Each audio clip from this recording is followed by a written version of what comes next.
Hi hello నమస్తే welcome to our channel. నేను మీ సిరి. ఈరోజు మనం చెప్పుకోబోయే కథ మిస్సెస్ అగస్త్య పార్ట్ 17. కథలోకి వెళ్లే ముందు వీడియోని లైక్ చేసి హైప్ చేయడం మిస్ చేయకండి ఫ్రెండ్స్. ఇక వచ్చేయండి. తర్వాత లేచి బెడ్రూమ్లోకి వెళ్తుంటే తను వెనకాలే నా బ్యాగ్ ఇడ్చుకుంటూ వెళ్ళాను. నా వైపు వాడు చూపులు విసిరి ఎందుకు వచ్చావన్నాడు సీరియస్గా చేతులు కట్టుకొని. ఫ్రెష్ అయి వస్తాను, చిరాగ్గా ఉంది అంటూ నేను ఇంకా ముందుకు వెళ్తుంటే ఇది నా రూమ్ అంతే సీరియస్గా అన్నాడు. ఎలాగూ కాబోయే భార్య భర్తలం కదా మనం, ఇలా పెళ్ళికి ముందు ఒకే రూమ్లో ఉండొచ్చు, ప్రాబ్లం ఏమీ లేదు. నీకేమైనా ప్రాబ్లం ఉందా? ఉన్నా అడ్జస్ట్ చేసుకో అన్నాను నేను. సెకండ్లో సెకండ్ పాటు తన పెదవుల మీద సన్నటి నవ్వొచ్చి దెబ్బకి మాయమైపోయింది. అది నేను చూసేసాను కూడా. నవ్వొచ్చుగా, నవ్వితే నేనేమైనా కొడతానా తిడతానా? ఏంటో ఈయన గారు అసలు అర్థం కారు. ఈ బ్యాగ్లో డ్రెస్ తీసుకుంటుంటే నిన్ను పెళ్లి చేసుకోవడం నాకు ఇష్టం లేదు అంటే నీతో హార్ష్గా బిహేవ్ చేశాను కదా, అంతేకాకుండా నీ గురించి పిచ్చి పిచ్చిగా వాగాను కూడా. ఇంకెప్పుడు నిన్ను పెళ్ళి అని ఇబ్బంది పెట్టను, ఇక నువ్వు వెళ్ళొచ్చు అని చెప్పాడు సీరియస్గా. నాకు వచ్చే కోపానికి ఏం చేస్తానో నాకే తెలియదు. ఫ్రెష్ అయ్యి వస్తాను, అప్పుడు కాస్త చల్లబడతాను, తర్వాత మనం తీరిగ్గా మాట్లాడుకుందాం అని నైట్ డ్రెస్ తీసుకుని వాష్రూమ్లోకి వెళ్ళాను నేను, అలాగే కాళ్ళు ఇడ్చుకుంటూ. మరో 10 నిమిషాల్లో బయటకు వచ్చాను. తను గదిలో లేడు. బయటికి వెళ్ళిపోయి బాల్కనీ వైపు తొంగి చూశాను. అక్కడ తను ఉన్నాడు. టవల్తో తుడుచుకుంటూ తన దగ్గరికి వెళ్ళాను. ఐఎమ్ రియల్లీ సారీ అని మా యాటిట్యూడ్గా బాప్ రావని చెప్పగానే నోరు కప్పలా తెరుచుకుంది నాకు. ఎందుకు? టవల్ రైలింగ్ మీద ఆరేస్తూ అడిగాను. మిస్ అండర్స్టాండింగ్ చేసుకొని నా మాటలతో నిన్ను హర్ట్ చేశాను కాబట్టి ఇక నేను ఎప్పుడు డిస్టర్బ్ చేయను, నువ్వు ఇంత దూరం రావడం కూడా వేస్ట్ అని అన్నాడు, నా వైపు తిరిగి చేతులు కట్టుకుని నన్నే చూస్తూ. దీన్ని ఎవరైనా సారీ చెప్పడం అంటారా? అసలు సారీ కూడా యాటిట్యూడ్ చూపిస్తూ చెబుతుంటే ఏం చేయాలి ఇక నేను ఇంకా ఏదో ఎక్స్పెక్ట్ చేసి వస్తే అయ్యగారు కనీసం చిన్న కిస్ కూడా ఇవ్వలేదు నాకు. దిగులు చెందిన వదనంతో తన వైపు చూసి, అయితే వెళ్ళిపోమంటావా నన్ను? పెళ్లి చేసుకోను అంటావా నన్ను అని అడిగాను రాని ఏడుపు నటిస్తూ. ఎస్ అని అన్నాడు తను. వెంటనే అక్కడున్న సోఫా ఎక్కి ఒకసారి ఇల్లరా అన్నాను. అయోమయంగా చూశాడు నా వైపు. నువ్వురా చెప్తా అన్నాను నేను. మెల్లిగా నా దగ్గరికి వచ్చాడు తను. తన భుజం మీద చేతులు వేశాను. క్రాకా నీకు? నేనేం మాట్లాడుతున్నాను? నువ్వేం చేస్తున్నావు? నువ్వు చెప్పినట్టుగానే మనం మిస్ మ్యాచ్, ఓకేనా? అస్సలు సెట్ అవ్వదు అని అన్నాడు. ఆ రోజు నేను కూడా ఇదే అన్నాను. నా మాట నువ్వు ఒప్పుకుంటే ఈరోజు నీకు ఈ కష్టాలు ఉండేది కాదు కదా అంటూ తనకి ఇంకా దగ్గరగా జరిగాను. నేను సోఫా ఎక్కేసరికి తనకంటే కొంచెం అంటే కొంచెం నా నుదురు ఎత్తుగానే ఉంది.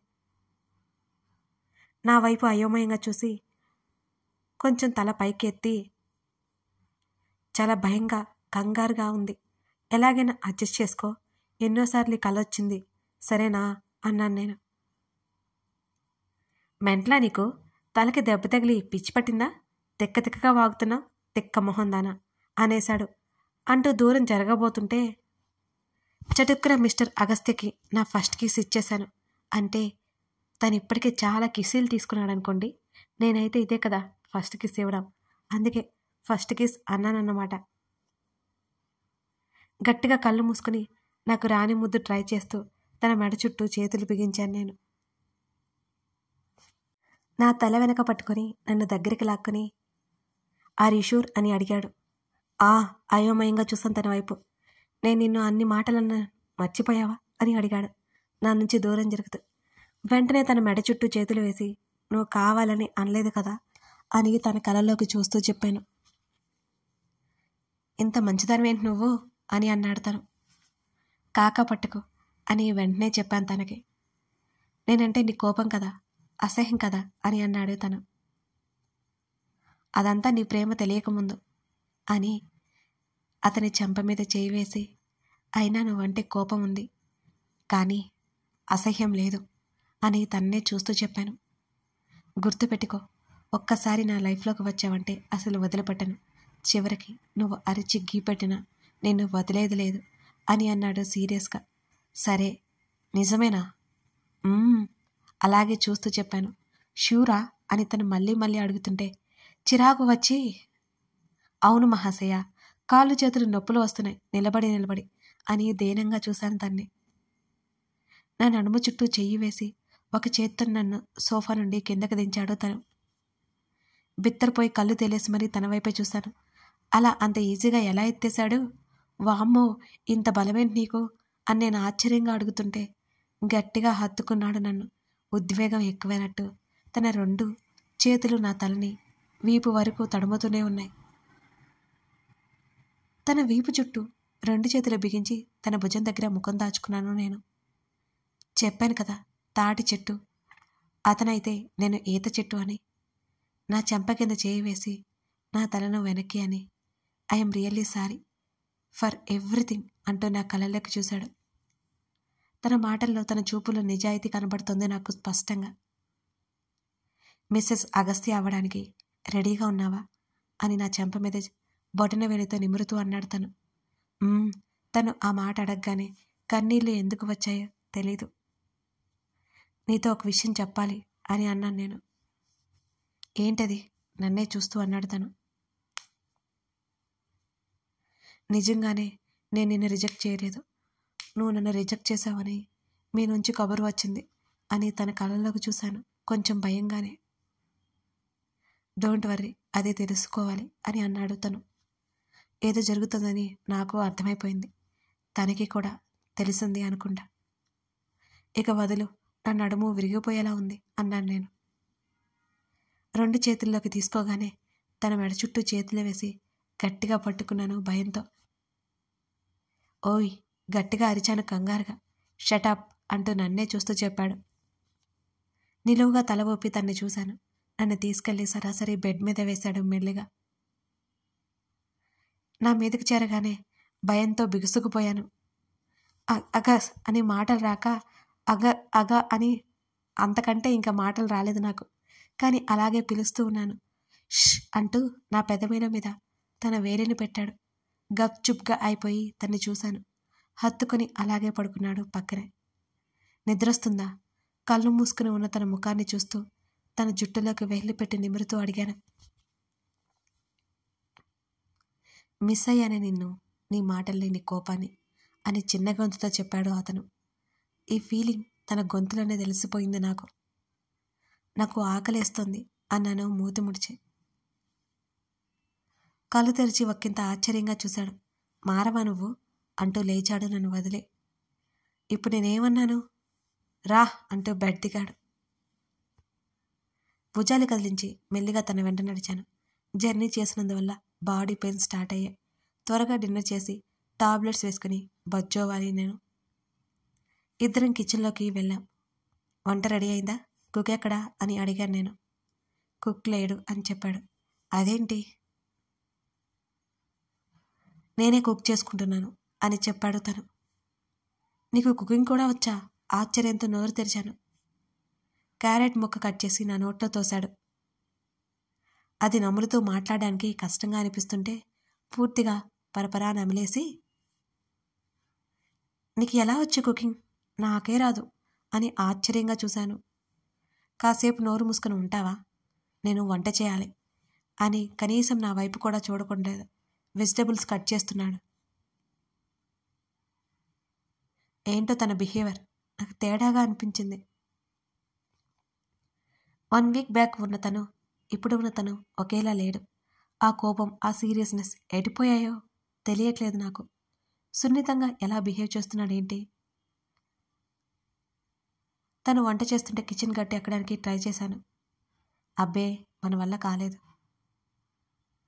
నా ప్రయత్నాలన్నీ ఒక కంట కనిపెడుతూనే వెజిటబుల్ రైస్ చేస్తున్నాడు. చేతిలో ఉన్న వదిలేసి నా నడుము పట్టి పైకెత్తి కిచెన్ గట్టు మీద కూర్చోపెట్టాడు. మరో అరగంట వరకు ఒక్క మాట కూడా మాట్లాడలేదు తను. అన్నీ శ్రద్ధగా చేస్తున్నాడు. వారం రోజులుగా తన్ని నేను చూడలేదు కదా. గడ్డం కింద చేతిని పెట్టుకుని తన్నే చూస్తున్నాను. సరిగ్గా అరగంట తర్వాత డిన్నర్ రెడీ అయింది. ఫ్రెష్ అయి వస్తాను, ఈలోపు తింటూ ఉండు అని పాత్రలన్నీ డైనింగ్ టేబుల్ మీద సర్దాడు. పర్వాలేదు, నువ్వు వచ్చే వరకు ఉంటాను అని నేను అడుగుతుంటే తనే దించాడు. తర్వాత స్టెప్స్ ఎక్కి గదిలోకి వెళ్ళిపోయాడు వేగంగా. తను ఫ్రెష్ అయ్యి వచ్చే వరకు డైనింగ్ టేబుల్ ముందు కూర్చొని పాకెట్లో ఉన్న ఫోన్ తీసి విన్నీకి కాల్ చేస్తే అది లిఫ్ట్ చేయలేదు. జాగ్రత్తగా వచ్చేసారని దానికి మెసేజ్ పెట్టి సుదర్శన్ అంకుల్కి కాల్ చేశాను నేను.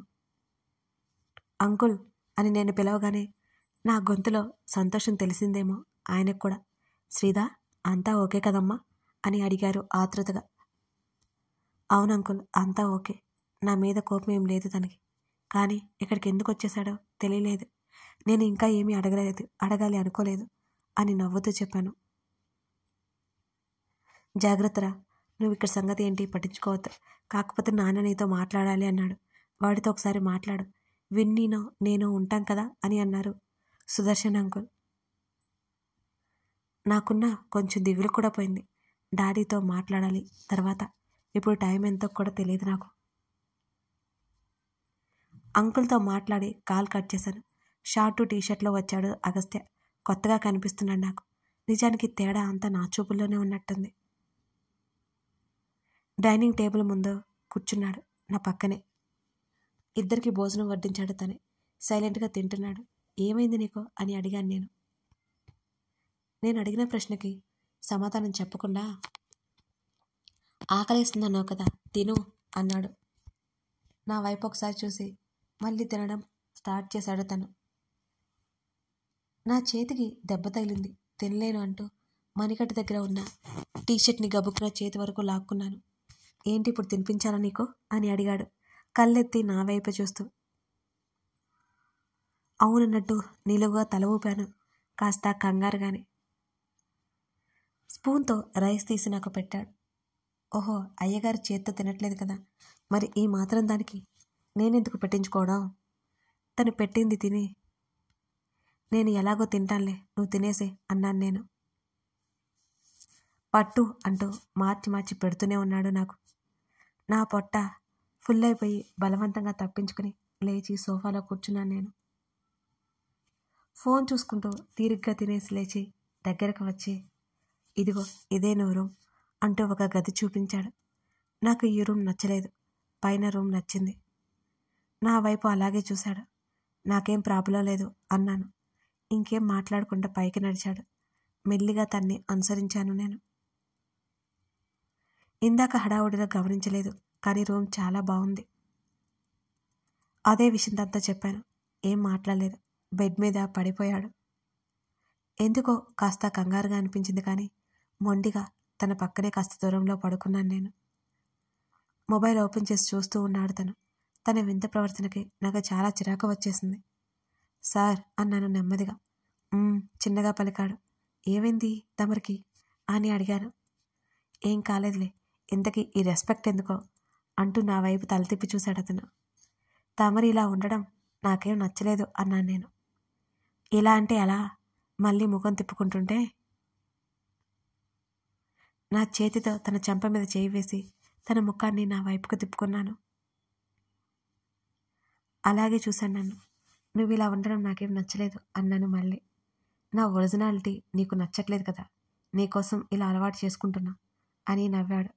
నేను చెప్పాను అలా అని అంటూ కళ్ళు తుడుచుకుంటూ అన్నాను ఏడుపు గొంతుతో. ఏయ్, ఇప్పుడు ఎందుకు ఏడుస్తున్నావు నువ్వు? నువ్వు కోరుకునేది ఇదే కదా అంటూ నా చెంపల మీద జారుతున్న కన్నీళ్లు తుడిచాడు. అలా తొడవబోతుంటే తన చెయ్యి నెట్టేసి మరోవైపుకు తిరిగాను ఏడుస్తూనే. నీకెలా ఉంటే నచ్చుతానో తెలియట్లేదు నాకు, ఇలాగే కదా ఉండమన్నావు అని అన్నాడు తను నిట్టూరుస్తూ. అవును, తన యాటిట్యూడ్ అంటే నాకు ఇష్టం ఉండేది కాదు. ఇప్పుడు కాదు, ఒకప్పుడు తనలో సున్నితత్వం చూడాలి అనుకున్నాను, కానీ ఇప్పుడు ఎందుకు అదే నాకు నచ్చట్లేదు తెలీదు. తను ఇంతకు ముందు ఉండే విధంగా ఉంటేనే బాగుంది అనిపిస్తోంది నాకు. తన చెయ్యి మెల్లిగా నన్ను చుట్టుకుంది. కరగలేదు నేను. సెనోరిటా తన పిలుపుకి రెక్కలొచ్చినట్టు అనిపించింది నా మనసుకి. వెంటనే తన వైపుకు తిరిగాను నేను. ఓయ్, నిజం చెప్పు, నేను యావరేజ్గా ఉంటానా అని అడిగాను తన్నే చూస్తూ. మెల్లిగా తన పెదవుల మీద మొదలైన నవ్వు క్రమంగా పెద్దగా మారిపోయింది నా మాటలకి. అడిగేదానికి సమాధానం చెప్పకుండా నవ్వుతావేంటి నువ్వు అని అరిచాను. నవ్వడం ఆపేసి నన్ను చూస్తున్నాడు. తన చూపుల్లో తేడా తెలుస్తోంది నాకు. ఏంటా చూపు అని అడిగాను. ఏముంది, ఏం లేదు అని అన్నాడు తను. ఇంతకీ నేను అడిగిన ప్రశ్నకు సమాధానం చెప్పలేదు నువ్వు అని మూత ముడుచుకుని అడిగాను. నువ్వు ఇంత క్యూట్గా బిహేవ్ చేస్తే నాకు నిన్ను ఏదో చేయాలనిపిస్తుంది. నీ ఇష్టం, ఇక ఆలోచించుకో అని కన్నింగ్ స్మైల్ ఇస్తూ అన్నాడు అతను. ఆ మాటలకి కోడిగుడ్లంత కళ్ళు చేసుకొని చూసి నోటి మీద చేయి వేసుకున్నాను ఆశ్చర్యపోతూ. వామ్మో అని భయపడినట్టుగా అరిచి గబుక్కున బెడ్ దిగేశాను. ఏయ్ తింగిరి పడతావు, నా జంపింగ్కి తను లేచి కూర్చొని షాక్ అయిపోతూ అన్నాడు. వామ్మో ఏంటి నీ మాటలు అలా ఉన్నాయి అంటూ బెడ్ మీద ఉన్న బ్లాంకెట్ లాక్కొని వెళ్ళి సోఫాలో సెటిల్ అయ్యాను నేను. నిజంగానే నీకు పిచ్చెక్కినట్టుంది. సీరియస్గా ఉన్నాయి తన మాటలు. అయినా నేను పట్టించుకుంటేనే కదా. లేకపోతే ఏం చేయాలో చెప్పు.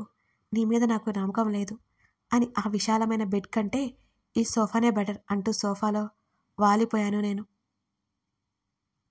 ఇడియట్, మరీ ఇంత దూరం ఎందుకు వచ్చావు? నమ్మకం లేకపోతే ఈ రూమ్లోనే ఎందుకున్నావు అని పళ్ళు నూరుతూ నా వైపు చూశాడు అగస్త్య. కథ కొనసాగుతోంది. ఇంతకీ మన శ్రీదైతే రెక్కలు కట్టుకుని అదే సముద్రాలు దాటి మరీ రెక్కలొచ్చినట్టుగా అగస్త్య దగ్గరికి పరిగెత్తుకుంటూ వచ్చేసి తన ప్రేమను మరింత క్యూట్గా చెప్పేసింది కదా. ఇప్పుడు వీళ్ళ మధ్య ఇలా ఎలా మంచి రొమాంటిక్ జర్నీ సాగబోతుందో చూసేయండి. కథ నచ్చితే లైక్ చేసి కామెంట్ చేయడం మర్చిపోకండి ఫ్రెండ్స్. Thank you.